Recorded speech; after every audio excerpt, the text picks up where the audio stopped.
আল্লাহ রাব্বুল আলামিন আমাদেরকে আল কোরআন কারীম দান করেছেন। পৃথিবীতে যত আসমানি গ্রন্থ আল্লাহ রাব্বুল আলামিন দান করেছেন, আসমানি গ্রন্থ কয়টা মোট? 104টি আসমানি কিতাব। এর মধ্যে শ্রেষ্ঠতম হলো, প্রথম হলো আল কোরআন আল কারীম, ঠিক কিনা? তাওরাত বলেন, জাবুর বলেন, ইনজিল বলেন, ইতিপূর্বে যত সহিফা আল্লাহ রাব্বুল আলামিন পৃথিবীতে পাঠিয়েছেন, সমস্ত সহিফা আল কোরআন আল কারীম ব্যতীত সমস্ত আসমানি কিতাবগুলো ফার্স্ট টু লাস্ট, শুরু থেকে শেষ পর্যন্ত আল্লাহ রাব্বুল আলামিন একত্রিত পাঠিয়েছেন। সুবহানাল্লাহ। প্রতিটা সহিফা, প্রতিটা আসমানি কিতাবকে আল্লাহ রাব্বুল আলামিন পৃথিবীতে পাঠিয়েছেন একত্রিত করে। যেমন এই কোরআন আল কারীম, এই কোরআন আল কারীমটি হচ্ছে আল্লাহ পাক এক আয়াত, দুই আয়াত, এক সূরা, দুই সূরা ধাপে ধাপে কিন্তু নাজিল করেছেন। কিন্তু অন্য আসমানি কিতাবগুলো শুরু থেকে শেষ পর্যন্ত ফার্স্ট টু লাস্ট আল্লাহ রাব্বুল আলামিন একসাথে দান করছেন, পাঠাইছেন। সুবহানাল্লাহ বিহামদিহি। আমার প্রিয় ভাইয়েরা, সমস্ত আসমানি কিতাব থেকে ব্যতিক্রম কিতাব হলো আল কোরআন আল কারীম। সমস্ত আসমানি কিতাবের মধ্যে যা আছে আল কোরআন আল মাজিদের মধ্যে তাই আছে। সমস্ত নবীদের যত মুআজিজা আছে, সমস্ত নবীদের যত মুআজিজা আছে, আমার নবীজি মুহাম্মদ সাল্লাল্লাহু আলাইহি সাল্লামের উপরে সেই সমস্ত নবীদের থেকেও বেশি মুআজিজা আছে। সুবহানাল্লাহ। আমার প্রিয় ভাইয়েরা, আল্লাহ রাব্বুল আলামিন কোরআন আল কারীম দান করেছেন। কোরআন আল কারীমের মোট সূরা কয়টি? 114টি সূরা। কোরআন আল ফুরকানের মোট আয়াত কয়টি? 6666। এটি হলো মাশহুর এবং গ্রহণযোগ্য, 6666। আল্লাহ রাব্বুল আলামিন দুইটি পাঠ করে সূরাগুলো নাজিল করেছেন। একটি হলো মাক্কি সূরা, আরেকটি হলো মাদানী সূরা। আল্লাহ রাব্বুল আলামিন কি কোরআন আমাদেরকে দান করেছেন। এই কোরআন কারীমকে যদি আমরা প্রশ্ন করি, ওহে কোরআন, তোমার বিষয়ে আমরা এত তথ্য পেয়েছি, তোমার বিষয়ে আমরা জানি, ওহে কোরআন তোমার কাছে প্রশ্ন, ও কোরআন তুমি কোথা থেকে নাজিল হয়েছ? ও কোরআন কে তোমাকে নাজিল করেছে?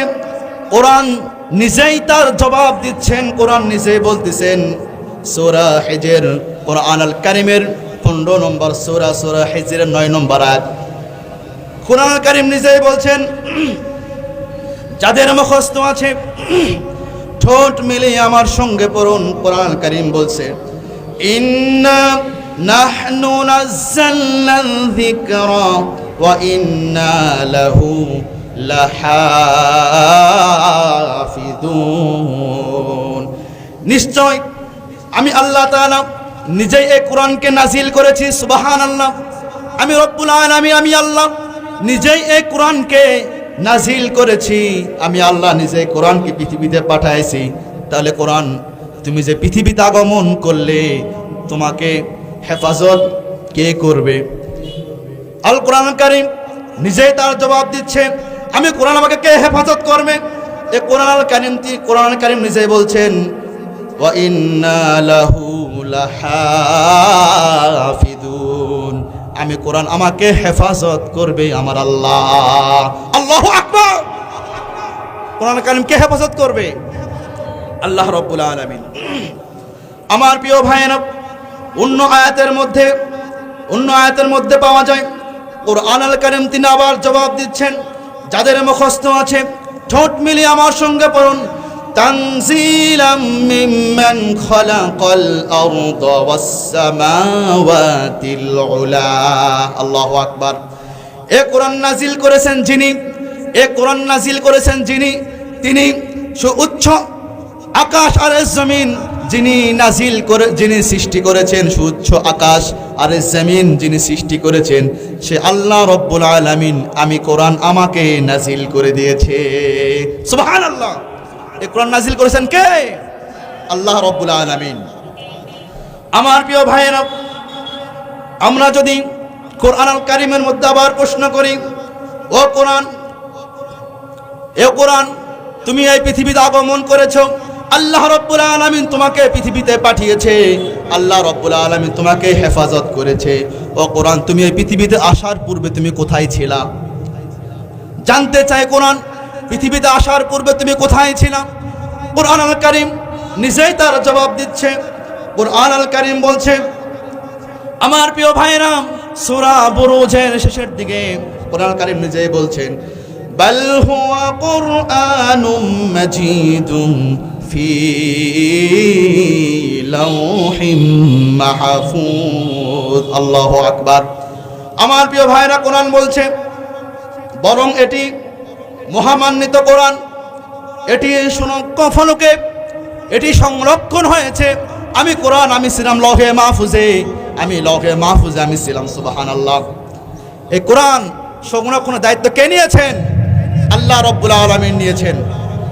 আমার প্রিয় ভাইরা, বাংলার জমিন থেকে যদি কোরআনের সমস্ত ছাপাখানা যদি বন্ধ করে দেওয়া হয়, সমস্ত পৃষ্ঠাগুলোকে যদি ছিনিয়ে নেওয়া হয়, এরপরেও বাংলার জমিন থেকে সারা বিশ্ব থেকে কোরআনকে ছিনিয়ে নিতে সক্ষম নয়। কারণ আশেপাশে মাদ্রাসা আছে না? আমার সামনে পাকার মাথা মাদ্রাসা আছে, কিনাপাড়া মাদ্রাসা আছে, আছে না নাই? এই মাদ্রাসাগুলোতে হাফেজে কোরআন আছে না নাই? হাফেজে কোরআনরা আছে, তারা কোরআন আল কারিম তেলাওয়াত করবে, আর আসাদুল ইকরামরা মাহের উস্তাদরা কোরআন আল কারিম লিপিবদ্ধ করবে। সুবহানাল্লাহ বিহামদি। আল কোরআন আল কারিম মানুষের সিনার মধ্যে চলে গিয়েছে। পৃথিবী থেকে যদি, বাংলার জমিন থেকে যদি এই কোরআন আল ফুরকানকে যদি উঠে নেওয়া হয়, যদি কোরআনের পৃষ্ঠাগুলোকে যদি উঠে নেওয়া হয়, এরপরে সারা পৃথিবী থেকে, বাংলার জমিন থেকে কোরআনকে নিঃশেষ করা সম্ভব নয়। কি সম্ভব? সম্ভব নয়। আমার প্রিয় ভাইরা, কোরআনকে যদি প্রশ্ন করা হবে, কোরআন বুঝলাম তুমি লৌহে মাহফুজে ছিলে, ওহে কোরআন বুঝলাম আল্লাহ রব্বুল আলামিন তোমাকে পৃথিবীর জমিনে নাজিল করেছেন, কোরআন বুঝলাম। কোরআন তোমার কাছে আমার প্রশ্ন, হয় কোরআন তুমি কার উপরে তুমি নাজিল হয়েছো? কোরআন আল কারিম নিজেই তার জবাব দিচ্ছে। কোরআন আল কারিমের 25 নম্বর সূরা, সূরা ফুরকানের প্রথম আয়াতে কোরআন আল কারিম নিজেই জবাব দিচ্ছেন। যাদের মুখস্থ আছে ঠোঁট মিলিয়ে আমার সঙ্গে পড়ুন, তাবারাকাল্লাযী নাযালাল ফুরকানা আলা আবদিহি লিয়াকুনা লিল আলামিনা নাযীরা। আল্লাহু আকবার। বরকতময় যিনি, তিনি মুহাম্মদ সাল্লাল্লাহু আলাইহি ওয়াসাল্লামের উপরে আল কোরআন আল ফুরকান দান করেছেন। সুবহানাল্লাহ। আল্লাহ রব্বুল আলামিন মুহাম্মদ সাল্লাল্লাহু আলাইহি ওয়াসাল্লামের উপরে কোরআন কারীম দান করেছেন। আমার প্রিয় ভাইরা, সূরা মুহাম্মদ 2 নম্বর আয়াতে কোরআন আবার জবাব দিচ্ছেন। যাদের মুখস্থ আছে পড়ুন ঠোঁট মিলিয়ে, ওয়া আমিনু বিমা নুজিলা আলা মুহাম্মাদিন ওয়া হুয়াল হাক্কু মির রাব্বিহিম। ঈমান আনো সেই জিনিসের প্রতি যেটা মুহাম্মদ সাল্লাল্লাহু আলাইহি ওয়াসাল্লামের উপরে নাজিল হয়েছে। ঈমান আনতে হবে কোরআনের প্রতি। কয়েকদিন পূর্বে দেখলাম ঢাকার একটা মহিলা, সে বলতেছে, একটা কনফারেন্সে সে বলতেছে, একটা মহিলা, যে ছেলেরা, পুরুষেরা 4টা বিয়ে করবে, এই অনুমতি কি মেয়েরা আপনারা কি দিয়েছেন? এভাবে বলতেছে। মানে একজন বক্তা ছিল, মহিলা বক্তা, তার সামনে সমস্ত শ্রোতারা মহিলা শ্রোতা। তো সেই মহিলা বক্তা মহিলাদেরকে বলতেছে, পুরুষেরা যে 4টা বিয়ে করবে এই অনুমতি তাদেরকে কে দিয়েছে? নাউজুবিল্লাহ। আমি তাকে বলি, তুমি ইসলামকে চ্যালেঞ্জ করতেছো, তুমি ইসলামকে। এটি আল্লাহ রব্বুল আলামিনের বিধিবিধান, ঠিক কিনা বলেন? মাসনা ওয়া সুলাসা ওয়া রুবা, 2 জন, 3 জন, আরবা, 4 জন। আমার প্রিয় ভাইয়েরা, মনে রাখতে হবে সেই ইতিহাস, যেই দিন তাসলিমা নাসরিন বলেছিল এই কথা, একজন পুরুষ 4 জন বিয়ে করলে আমরা মেয়েরাও বিয়ে করব 4টা। উনি তাসলিমা নাসরিন বলেছিল, এই আইন মানি না, যখনই বলেছিল এই আইন মানি না, তখনই বাংলার জমিনের সমস্ত উলামায়ে কিরাম, সমস্ত তৌহিদি জনতা তারা খেপে গিয়েছিল। তখন কে জামাত ইসলাম করে, কে আলিয়াই পড়ে, কে দিনিয়া পড়ে, কে যে যে স্থলের উলামায়ে কিরাম, সমস্ত উলামায়ে কিরামরা খেপে গিয়ে হাতে হাত রেখে মতে মত রেখে সেই তসলিমা নাসরিনের বিরুদ্ধে এমনভাবে হুঙ্কার তুলেছিল, তসলিমা নাসরিন রাতের বেলা অন্ধকারে বুরকা পরে ভারতে পালাতে বাধ্য হয়েছে, ঠিক কিনা বলেন? ভারতে পালিয়ে গিয়েছে তসলিমা নাসরিন, সেই ইতিহাস সে মহিলা ভুলে গেছে। আমার প্রিয় ভাইয়েরা, কোরআন আল কারীমকে যদি প্রশ্ন করা হয়, ওহে কোরআন, তুমি মুহাম্মদ সাল্লাল্লাহু আলাইহি ওয়াসাল্লামের উপরে তুমি নাজিল হয়েছো, বুঝলাম আল্লাহ রাব্বুল আলামিন তোমাকে নাজিল করেছে, বুঝলাম লাওহে মাহফুজে তুমি ছিলে, বুঝলাম।